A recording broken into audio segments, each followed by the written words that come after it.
Nous avons un député national qui s'appelle Daniel Saf. Nous avons posé la réalisation. Photo bozomona oyo ya Daniel Saf. Bomona Daniel Saf ala tidra avant de nasser na nat. Azo mela bière na ye, loso a pembe pembeni. Mukolo oyo za mukolo Daniel Saf azali boso ya cour constitutionnelle aole la mandat. Bozomona bazobinga sa Chérubin Okende aye azongi. Balobi ana problème te. Chérubin Okende ministre du transport. Transport en RDC ana problème te. Au moment où on attrape et c'est peut-être un vrai problème pour na Massoua. Bolobi a un problème. Ah, Seigneur. Au moment où Transco a une société de transport pour la Congo Mobile, est-ce que ça n'a pas province? À peine, les solo à Wanayoki, qui est 5 bus na Kananga. Hein? 5 bus na Kananga. Ça, c'est pour nous insulter, nous, les centres kassaïens. Namboka lokola Congo. Nous avons un ministre de l'Agriculture, mais tous en bilanga ya mboka. C'est quel genre de ministre?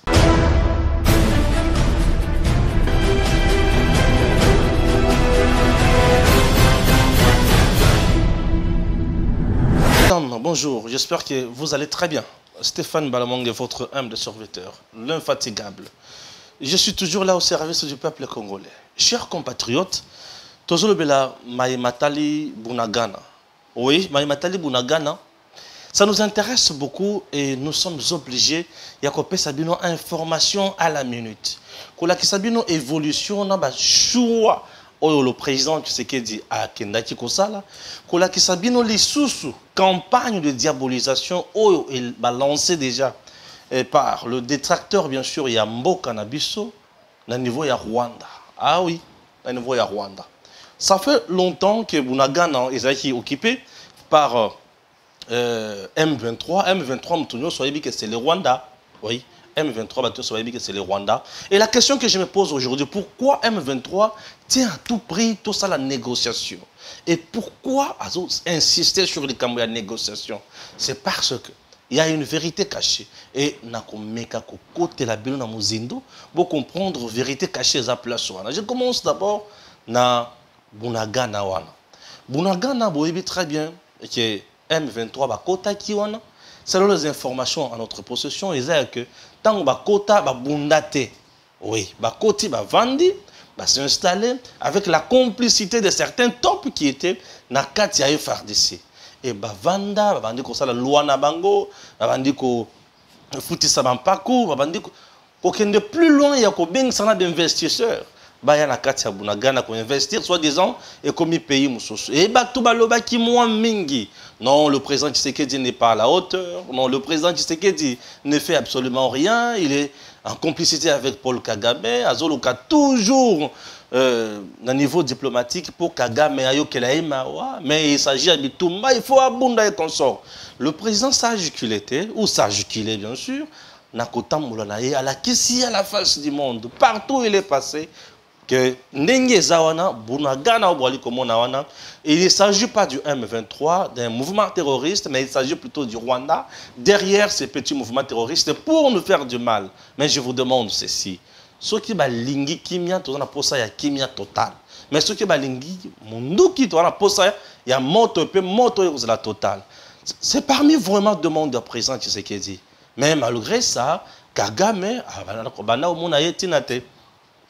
le président Tshisekedi a pris de son temps pour aïe banine sengelia sala pour trouver solution na katia Bunagana na katia coin oyo na katia territoire oyo moko ya partie à territoire ya Congo oyo qui menacé par le détracteur. Le président Tshisekedi a kemusikate atali à l'obité awawa et sengelia trouver solution na jouer rôle mususu na yé banine sengelia sala. Atali la carte armée, Atali ba top, baza ebele. Les infiltrés, baza ebele. Les espions, baza ebele. Les mouchards, baza ebele. Batou, oyo, baza na double face, baza ebele. À trouver solution. Non, silence. Comme j'ai toujours dit, il ne faut jamais agir. Na kanda, il faut toujours rester calme. Calme, je dis calme, silence, mais au agir. C'est très important. Oui, c'est très important. Alors le président a sali et le Kotobingi mise en place car na carte armée. Mise en place, on a et salut que ba lien nyonso oyo rebelle zaki nango na FRDC et katani ba top nyonso bazaki na kati ya FRDC bazangeli ko kosala ba konzi nyonso bazaki na ba chaîne ya commandement bazangeli ko kosala koma kokuta na lisusu na munguna. Ah oui, c'était déjà tard. Et le Coran epesi makasi na FRDC. Epesi FRDC force. FRDC à mettre en place la stratégie et l'ongobani. Le président Tshisekedi dit silence n'a pas toujours sur mon qui est faiblesse. Mais en réalité, ce n'était pas une faiblesse. Et c'est là que juste le cas de stratégie. Repli mogo stratégique pour aille banine singulier salle. Et aujourd'hui, tout va pessibiso raison. Avec le de père et de mère, avec le Banamboka, le vrai patriote, on a Katia FRDC. Toyoki moto peli zamba eziki bunangana jusqu'aujourd'hui, jusqu'à ce matin, tout le monde a kati toujours ya koyoka ba nouvelle ya Bunagana. Tout le monde a kati ya kozela ba nouvelle ya Bunagana. Tout le monde a zozela kaka ke ndenge nini, ba beti wapi, ba suki wapi, ba sali nini. Ah, et puis c'est ba tout nyonso esengo. Et ça li biso esengo makasi na point nini. Les lotos se rendre compte que nous avons un président oyo azo sala makambo la précipitation te. Un président oyo azo sala makambo la loyenge te. Mais un président qui réfléchit pour son peuple. Un président oyo avandi ao kanisa nini sengeli sala concrètement pour la population na ye, pe asali yango a frappé pe tozui résultat mbala moko. Et résultat to na kati ya kozwa na kati ya dossier oyo. Et un musika te. Il y a un résultat où on a vendu à Fatih est allé plus loin. Oui, Fatih est allé plus loin avec des hommes au baza, naïe na moral moko. Fatih a frappé fort avec des gens oyo, bazo yokaye, bato bazo landa. Lolenge na ya kosala musala. Et ba top o bazala ki wana bango tout libanda. Ba localité est belée aux apembe ya Bunagana et za récupéré. Ba coin stratégique oyo M23 a kangaki eza récupéré. Ba tikina minduki na bango na C. M23 a pakati mbangu atiki minduki na ye na C. Azoye bateki ya kosuka wapi. M23 atiki minduki na C. Kagame bisikaza, Kagame maintenant. Amoni ke moto epeli, cher Congolais. M23 a vendu a bandi ko senga dialogue. M23 a commis ko senga ko quitter le territoire congolais na honneur. Honneur nini bakolungwa nango na territoire ya Congo. Honneur nini. Mais ce sont des gens qui ne méritent pas honneur. Ce sont des gens qui ne méritent pas respect. Mais ce sont des gens où sengeli moto ezikisa bango presque niveau nyonso va comprendre que on ne joue pas avec la République démocratique du Congo. Et il ne s'agit plus de Joseph Kabila à la tête de ce pays, mais plutôt de Félix Tshisekedi. Oui, le président vient de montrer à la face du monde qu'ils ont maîtrisé ce sujet na malam. Mais ils ont l'ingandé kokufa ya batute. Puisque au moment où je vous parle, c'est dans la localité mususu oyo M23 soit-disant na mandoki na ya makasi bakimi bakesiko bakoti na kati ya batu babwaki na teni bakimi bakoti na kati ya population civile babwaki na teni et kobwaka teni elakisi ke moto eleki kote toza ne moyen to s'affronter na moto ezate moyen to telema liboso moto ezate sengeli to bwaka teni babwaki teni M23 a jeté babwaki teni bazui direction Ouganda bazo kende na Ouganda mbangu na Ouganda bamoni ki awa tozoye bate tokosuka wapi na moto oyo. Oui, bravo à nos FRDC, bravo na commandant suprême des forces armées, bravo na ba généraux oyo bazui musala ya sika, bravo na ba officiers oyo ba comprendre qu'il s'agit de notre pays, qu'il s'agit de notre terre. Et ça na moto mon côté akoki jamais koya awa kobine la biso na zolo. Mutu moko te akoki koya kobine la biso na zolo. Mutu moko te akoki koya kosakana na biso awa. Mutu moko te akoki koya kosima mabele ya Congo ondire mabele ya bakoko na ye. Congo eza ya biso. Congo ezali ya yo, Congo ezali ya nga, Congo ezali ya ye. Congo ezali eloko na biso nyonso. Moko te akoki koya awa na Congo kosakana na biso. Chers compatriotes, vous savez que mboka na biso ya mboka ya kosakana na ngote ba profitant mingi na Congo na tango ya Kabila. Pourquoi poete Ba Rwandais ba touti bazaki belé awa na Congo. Ba infiltra ba service na biso nyonso. Et ba créer ba tuna bango na kati armée na biso. Et bazanga tozanga moyen ya ko se défendre comme il se doit. Tokoma ki batu moko boye ya tina te. Batu moko boye ya mawa. Tokoma ki ba cas sociaux sur le plan international, sur le plan mondial. Mutunyo so komi ko le plan likamona biso, on dirait batu moko boye bakoki coexister te. Mais aujourd'hui, le monde entier pris à témoin par le président Tshisekedi pour la relaxer bango que nako beta, tant on nako beta mutoya ko lobate. Mais j'apprendrai que Kagame azotinda lisusu ba militaire bazoya pona ko sala renfort na M23. Ba militaire rwandais bazana nzela bazoya pona ko bundisa siko FRDC malamu. Oui, tondimi yango.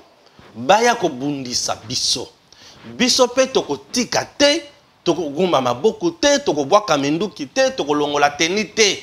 Toko tele mabiso na bango moto sena moto. Mutu azonga simate. L'heure est grave, chers compatriotes, et au senga présence ya mutu nyonso, et au senga apport ya mutu nyonso. Toko zonga simata mokete, biso tout aux aliboso, biso tout ali kokota, biso tout okobundisa Kagame tina suka. Kagame akomoni la Congo te, Kagame akomoni la Congolais te, Kagame akomoni la Tshisekedi te. Non, jamais. Toko kende na ekino la suka. Chers Congolais, au moment où je vous parle, M23 en déroute. Bazoye bate, bako kende wapi, bako suka wapi. Vous imaginez M23 ont insisté kaka sur dialogue, dialogue, dialogue. J'ai beaucoup réfléchi et écoutez ou suivez ces révélations. Bandeko balandi, pour nanini M23 c'est la kaka dialogue. Kagame na batunaye o baza awa la Kabili batumsusu baza na schéma. M23 dialogue azo zelawana eza pona kozwa poste na gouvernement te. Non. Souci na bango ezali kokota na FRDC. Kokota na FRDC ndenge Kabila banda kokotisa bango na FRDC ba créer ba réseau na bango moment ya bitumba boza faible ba bondisi bino. Et souci na bango eza ba kota lesiko na FRDC cette fois-ci ba ya kosala coup d'état. Les soucis à M23 aujourd'hui, souci à Kagame. Comment contrôler la République démocratique du Congo? Comment défier Tshisekedi? Comment fragiliser Tshisekedi de l'intérieur? Souci na bango komi bakota na FRDC, si mayako kota na FRDC, batali ba étudier comment ça la sikoyo coup d'état contre le président Tshisekedi. Ça s'appelle coup démasqué déjà et coup raté. Ils sont déboussolés, ils manquent de repères et aujourd'hui bakoye ba eloko bakosala les sous-sauter. Et là, on est en dialogue avec M23. Intégrer M23 dans Katia Armée Nabiso et kozala haute trahison. Lokola président a poni nzela ya kobeta sikoyo masasi na banguna oyo et ezali nzela oyo mutu nyonso esengeli a apprécier esengeli mutu nyonso abetela mokonzi ya mboka maboko to beta bango to kende na bango na moto to tia bango pression to kende na bango tina suka. M23 koki jamais kosakana na Congo pe na Congolais.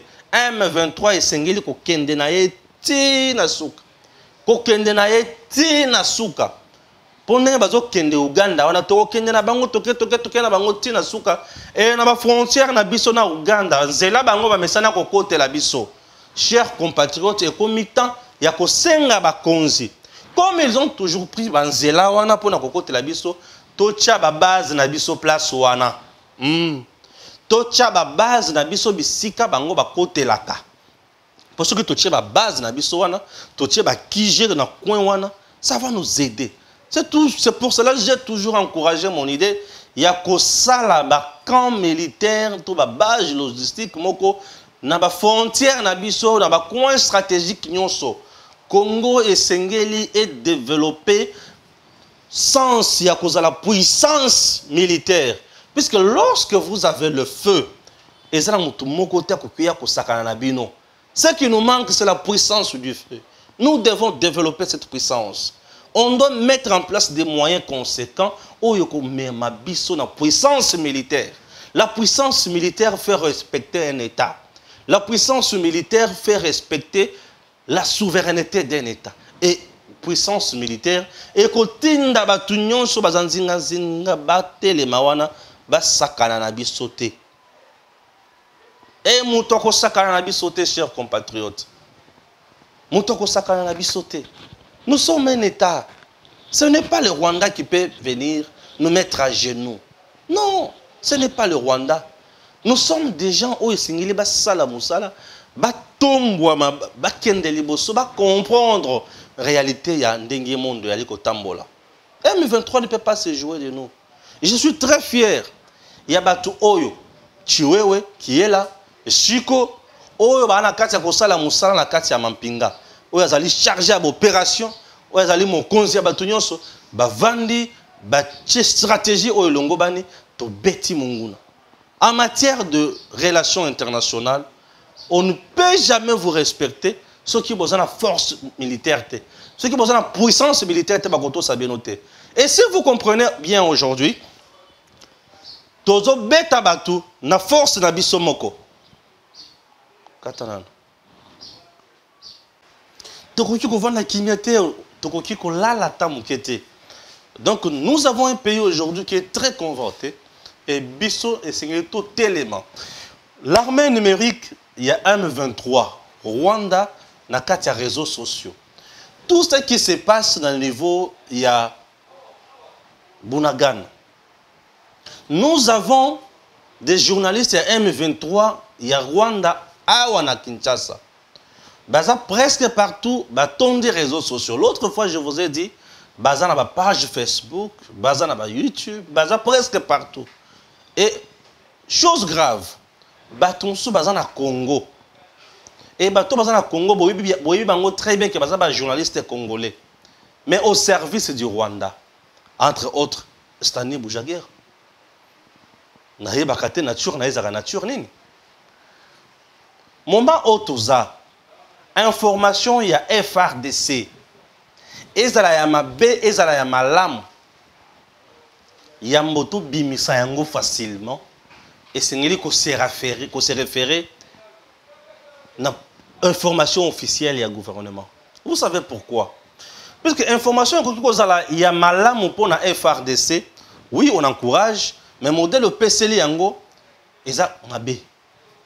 Information ko zala ya mabe ya FRDC, admettons que FRDC a perdre localité son loto pakal. Yo yembala moko FRDC à perdre localité. Au moment où je vous parle, M23 à Beti. À ce moment-là, tu es en train de faire le travail Yamunguna. Ozosunga Batute. Pourquoi? Puisque derrière nos FRDC, tous en bilo komi balé. Et là, liboso motivation de la population, tous pesa bango. Et là, komi balé population na biso esengeli alongo la kobanga na kati azala ya kolenda mobiliser. Ayeba ko soutenir FRDC, azala nelika que solution et koya. Mais toi, au vandikaka, au komine au koma, au tindiki. Au vandi au komi au tindiki. Et au tindiki pour na batu, batanga, balobaki kuna, tozo pola. Tango zo tcha, na metu ya batu to pola. La guerre parfois est un rappel psychologique. Détermination ya batu. Ah, c'est que batu oyo bazo beta biso. Eh, Nzambe, tozonga sima, batu mususu bako se décourager et ba perdre bitumba. Batu tout va na kati na mboka na biso. Et dans les réseaux sociaux. Cherchons à identifier batu nyoso wana. Nous sommes pendant la guerre. Communication, il faut la communication de guerre. Et cette communication de guerre, ezaya koti que la mutu nyoso aloba n'importe quoi te, a publié n'importe quoi te. Et là maintenant nazota la ministre de communication, porte-parole au gouvernement Patrick Mouya. Qu'est-ce que vous faites, monsieur le porte-parole? Moment toza eza moment ya ko sangisa ba chevalier ya micro na ya plume ko yeba ko pesa bango directive ya kolanda. Nous sommes dans moment où le ministre Patrick Mouya a sangisa batu oyo amoni ke bazo communiquer makasi na ba chaîne oyo ba YouTube baza na ba page Facebook oyo eza makasi baza pe na ba média mususu normal oyo Pourquoi je dis ça? Sangisa Batouana. Crée un groupe WhatsApp pour communiquer facilement. Pesa Batouana Makoki. Ministre Mouyaya a une ligne budgétaire. Azala Kanambongo. Toute la communication, on dirait Yanzala, on dirait communication ya Bovandi, bino na bino bolia kambongo ya l'état ne bolingi entre temps Batouba Zalaka dérouté na katia société. Non! Vandi sa bato yo moni ko vandi sa. Bato yo zolanda ozomona pesa ke bazo landama. Bon ça la monitoring approprié. Na ba média nyon solelo. Aujourd'hui média ko communiquer zakara RTNCT. Puisque M23 na banguna nyon so bazo utiliser RTNCT. Ils utilisent d'autres mécanismes. Ils utilisent d'autres stratégies. Et bah ça na kati ya ko mettre à mal la population congolaise PFRDC. Nous FRDC sur terrain bazo bundana makasi ya ba congolais.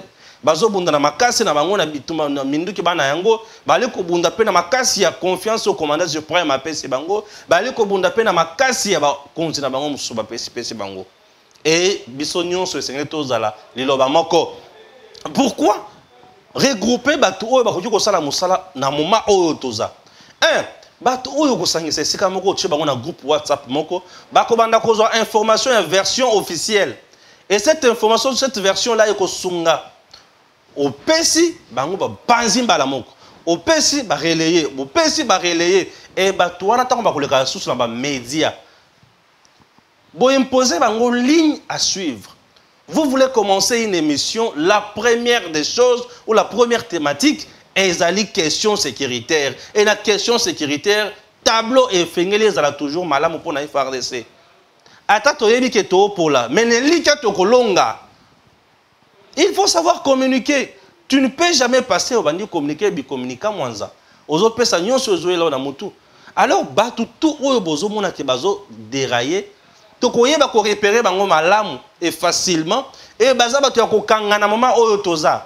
Puisque moi je trouve que tu es congolais, journaliste congolais, média na yo sala musala, mais tu communiques en faveur de M23 pour na kokoye sa FRDC, ça c'est de la haute trahison pour moi. C'est de la haute trahison. Nous sommes un État. Ce pays loko les ont existé, yango bazo benga biso ba congolais. Mukolo batuana bakozwa mboka na biso tokomi ba umu na bango. Etant tokokoma ba umu na bango yo nangai. Mbongo banda ko pesa yo pour communiquer en défaveur ya FRDC. Okolia yango le sosote okozala moto bako beta fimbu. Osakadi ba betio masasi. C'est ce que les gens oublient. Soutenons notre pays. Soutenons notre armée. Chers compatriotes, au moment où je vous parle, Tozana Bitumba, Kagame a gombi mabo côté, Kagame a vendu Kimiate, Kagame a mis en place d'autres stratégies pour na kubundi sabiso. Bazo koti sa basoda na bango awa déjà. Et basoda bazo kota wana esengeli to tele na bango, bayoka moto obe moto, bayoka mandoki ya makasi wana to kende na bango kino na suka. Changeons la manière de voir les choses. Changeons notre communication. Moment où toza Patrick Mouyaya tozo communiquer na communication il y a guerre. La guerre est là. Population congolaise tout partout azana mutu na yeke tozo bundisa banguna. Tout tike la bango tenté. Oyo za moment oyo bango bayaka na AFDL te. Eza moment oyo bango bazoya ko sa n'importe quoi wate. AFDL ayaka soi-disant qu'il y a sa régime dictatorial. Il y a Mobutu, oyo bandaki kozasu na légitimité mon côté. OK. Si ko M23 zoya ko sala nini? M23 zoya ko revendiquer ba accord signé avec Joseph Kabila. Et les 10 accords ils ont un sens ya que ba koti sabango na kati ya armée na biso ba dondo ba sala onyo so balingi. Na otu ko yebisa bino ke soki ba koti na kati ya armée na biso c'est de la haute trahison. Ce sont des étrangers. Ils n'ont pas droit à côté na armée nabiso et tant bazo côté na armée nabiso souci na bango zakaka moko nous déstabiliser et faire un coup d'état. Des choses pareilles et c'est tout les melayango. Stéphane Balamwangi, les soldats du peuple, Edem TV officiel. Nous sommes toujours là pour nous aider. Toujours aider nous aider. Nous devons nous aider tous. Pour tout kende liboso. Chers Congolais, retenez une chose. Congo oyo batona bazobundisa yango po tozana mwana mboka un vrai patriote. de père et de mère, Félix Antoine Tshisekedi Tshilombo. Bah au supporter été. Bah au supporter été. Tala mundele nenga sanjeje. Atie ba tout ba traite côté na côté. Azu ba to ba bongi sami. Ba vandela po banda sala musala. Bah au supporter makambo wana te. Kagame sans Congo a disparaître. Aïe bien très bien qu'il y a un besoin de mon côté. Il faut que na Congo. Et c'est très important. Voilà. Voilà les points les bossos. Chers Congolais, acceptez na le bela Cambo puisque nous avons quitté le bela yangote. Daniel Safou et Molendo Sakombi. Et là comme moni wana eza soni pour na mboka na biso. Et soni oyo soki tozui yango bandeko bino na biso nde mutu toza responsable ya soni oyo. Niveau ba konzitoza na bango na mboka eza niveau ya réflexion biso population. Pour population soki ya monizo ba eli boso na ye akobenga na ye. Population soki ya moni mutu adiamba eli boso na ye akobenga na ye. Population soki ya moni mutu amayele ya eli boso na ye akoluka ayoka ye. Et population alukaka ayoka batu ya mayele eza population azali mur ayebi destin na ye pe ayebi mutu nini singeli pesa ye yango. Oyebi pasi na yo malamu. Peuple congolais pasi na yo eza makasi. Nous sommes un pays qui est resté longtemps sans bateau de pêche. Un pays qui est resté longtemps banzela ya malongate. Un pays où il y a besoin ya makasi mais non exploité. Pays où il y a mabele et tonda fertilité. Mabele na biso ta ochango likolo atol, ochendunda yikobota.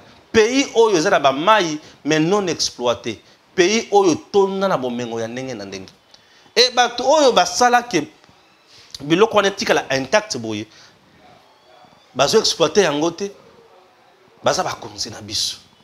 Bakonzi na biso ndenge baza wana baza na ba niveau.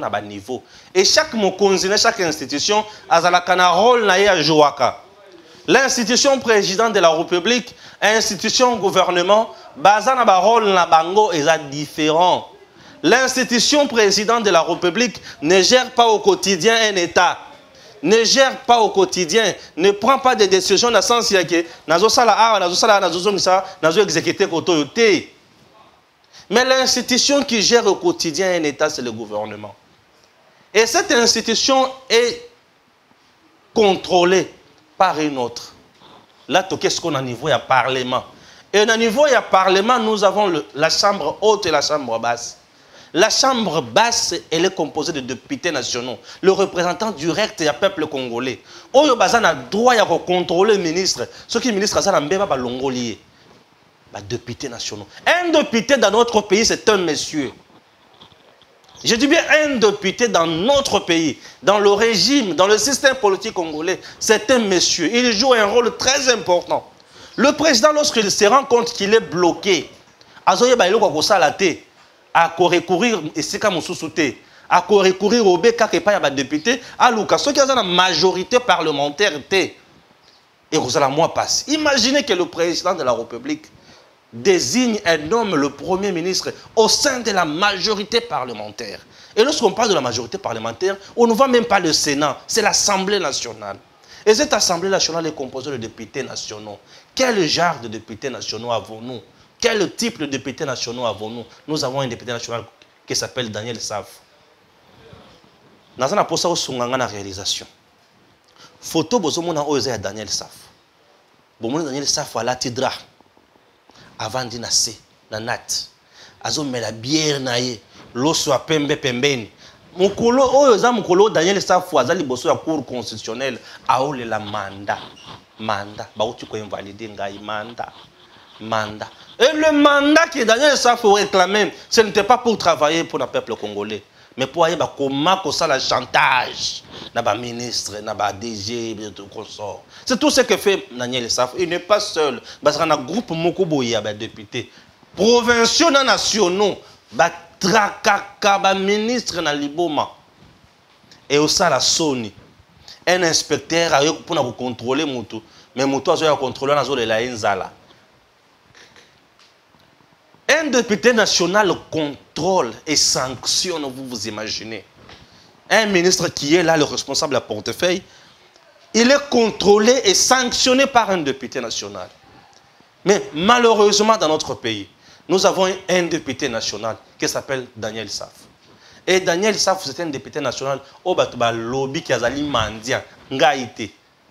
Un député de la médiocrité. Un député Yanzala.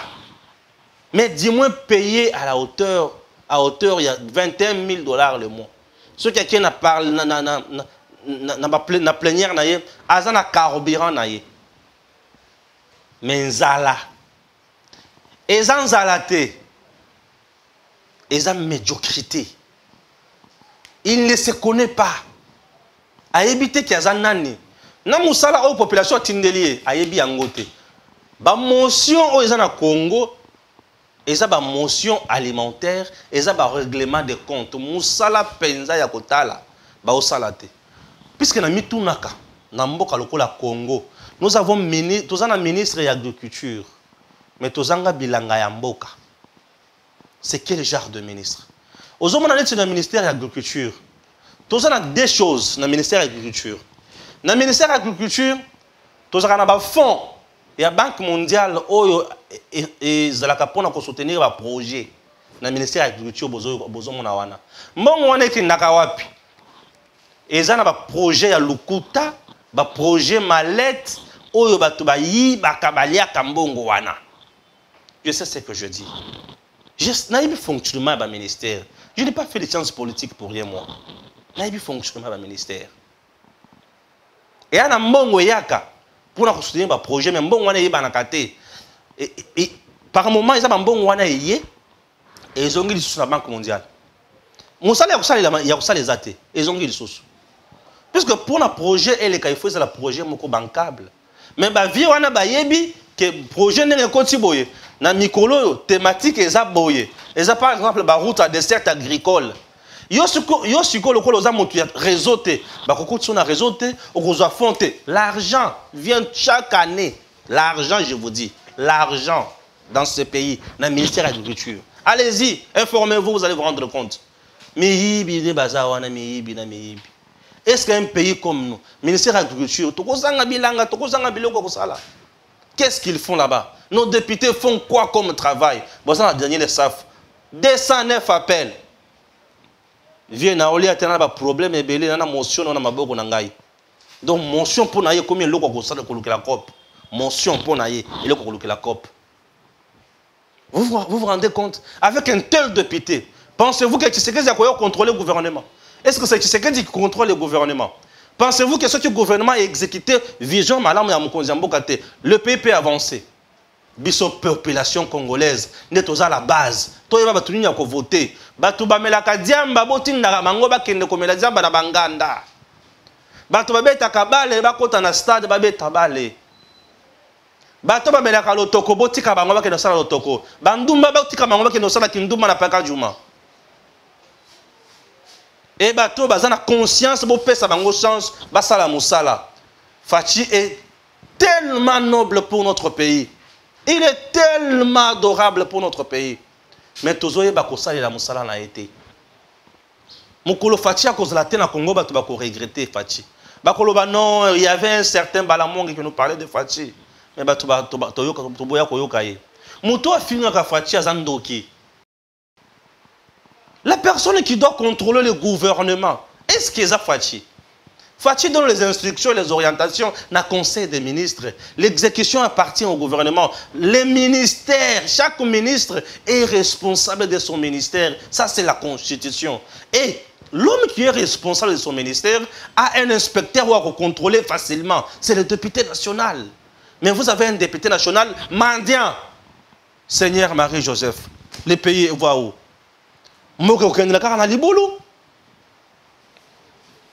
Un député national mendiant. Motion aux alliés armes ya musala naye. Et ça le cola soldat na front. Mais azu mundu ki ateki.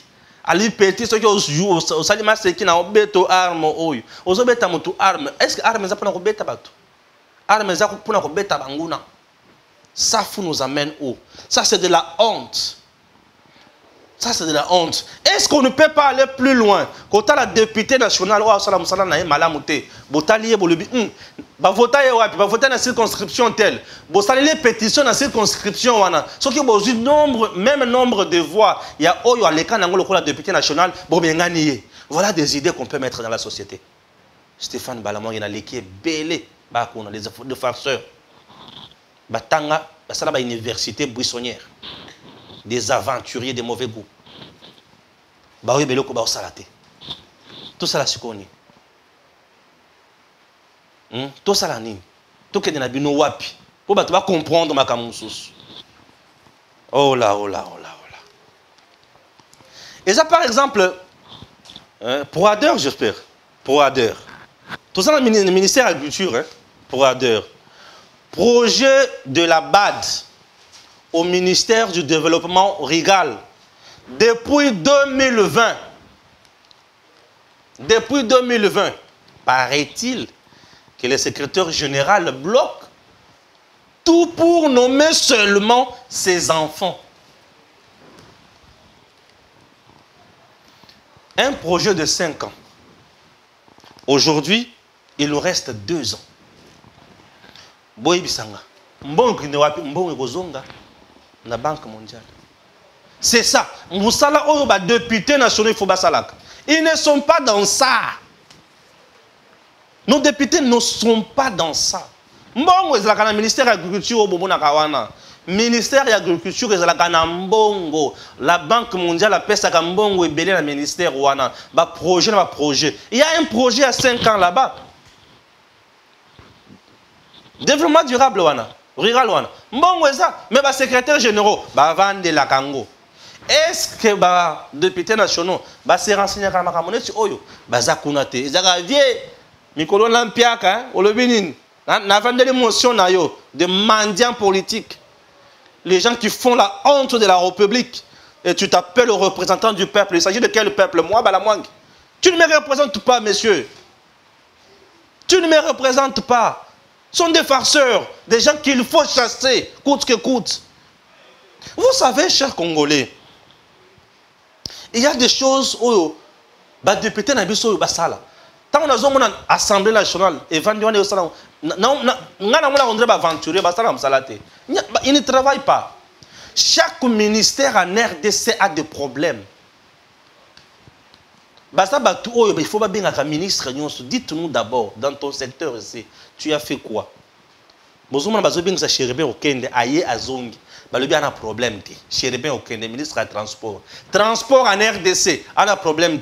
Au moment où on attrape, et c'est peut-être un vrai problème pour Massoua. Il y a un problème. Ah, Seigneur, au moment où Transco, il y a une société de transport pour Congo Mobile. Est-ce que c'est dans la province?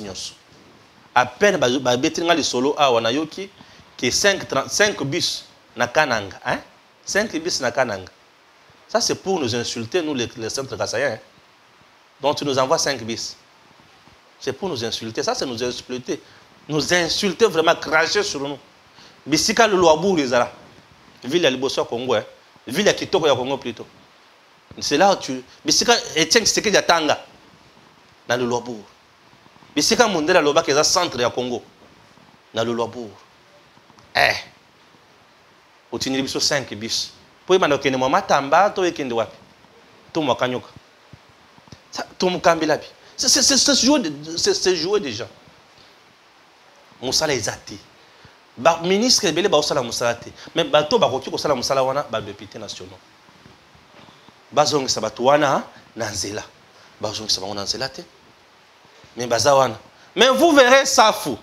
Au niveau de l'Assemblée nationale, incapable de faire son travail, mais il critique le président de la République. Akende, il ne fait rien. C'est Kabila qui faisait toi-même député national, incapable de faire ton travail. Mais tu t'es spécialisé dans la mendicité. Mon topécité, dans la motion, il a déposé les motions. Bato Nzala, bato Sony, au pesa biso Sony na Congo. Somba le pango dondoa. 2023, tu as biso au lequel. Na ko sala contre campagne à Sav. Il y aura une page magazine chaque jour dans mes émissions. Ne votez jamais SAF. Les députés de la honte. Nako sala page magazine à députés de la honte. Nako bandako tanga binoao. Funda gandengo lingi. Tenten ndenge nazaboy. Ntozolanga wapi. Funda na ongai. Les députés de la honte. Bandeko Congo ezaka ndingi wana. Boyibisanga. Bato lengi boyeboki na bango wapi. Balakisi nga image Molière ba osokola ye makolo. Pédicure, manicure na poto. Ah, oh, c'est la balle à sur les macolo. Molière. Tout le Molière, on proposait combien de lois? Ça, il est au beauté. Mais il est là, il mange, il bouffe l'argent du peuple congolais. Alléluia. Congo, on ne mérite plus ça. Peuple congolais, tout font la mise, tout font la matouille. Batouillons sur la base aventurier. Mettons ces gens-là de côté. Tout choisir bateau Zabato Maël. Bateau Bakoti au Salamoussal. Ça nous fera énormément de bien. Comprenez, aujourd'hui, nous travaillons dans des conditions un peu très difficiles. Mboula ezo beta, raison pour laquelle bozo kayer mo konase na fond sonore wana makelele. Merci, que Dieu bénisse la RDC.